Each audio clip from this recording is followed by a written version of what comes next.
palace stretching along the banks of the Seine. Then imagine a garden. Behind that palace, a large expanse of meticulously upkept greenery, fountains and courtyards. In the back of one such courtyard was a butt. No, dear listener, not a backside type butt, but an archery butt, which is the thingy with the bullseye on it that archers shoot arrows at. And roughly 15 paces from the butt, there stood a girl. But this girl was not just a girl. She was a queen. Not a princess, not a lady, a queen. Her name was Mary. At the moment, Mary was concentrating on the butt. She lifted the bow in her arms, drew it back, and aimed. One brown eye squeezed shut, while the other focused sharply on the bullseye. She blew out a slow breath, then loosed the arrow. It flew fast and true, striking the butt with a solid thwap.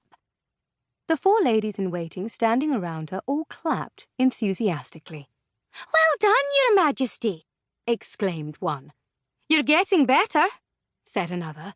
"You were always quite good, I thought," said a third. The 4th one was not much of a talker, but she smiled approvingly. The Queen strode over to inspect the butt herself. It had been a very good shot, hitting nearly, but not quite, the exact centre of the bullseye. She'd been about a thumb's width off. "I'll try again," she said resolutely, and marched back for yet another attempt.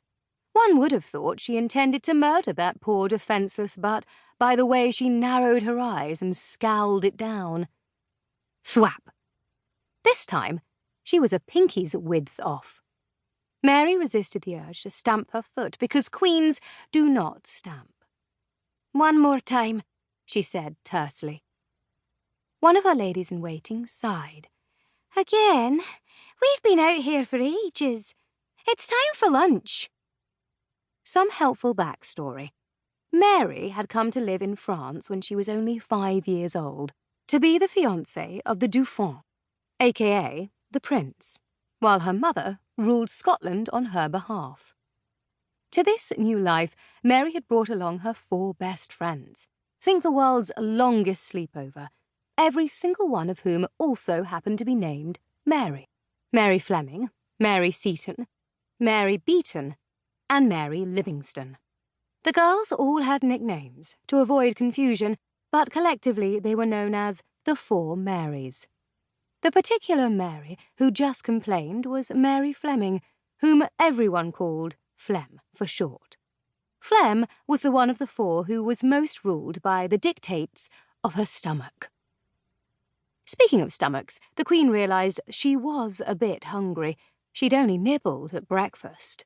"It's getting rather hot," said another Mary, this one Mary Livingston, also known as Liv.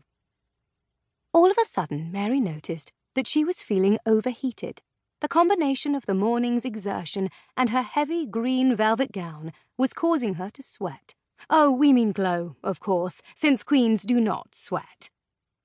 "A shipment of lemons and oranges arrived from Spain yesterday," noted Mary Beaton, nicknamed Bee. "Perhaps there's lemonade." Mary did love lemonade. The 4th lady, whom everyone called Hush, said nothing but appeared a bit parched and wilted, and looked hopeful at the prospect of going inside. "One more time," Mary said. But really, she meant however many times it took until she got it perfect. The next shot was an entire hand's width from the bullseye. Mary's foot did a little shuffle forward that was definitely not a stamp. She twisted her amethyst ring around on her finger, a habit she had whenever something displeased or troubled her.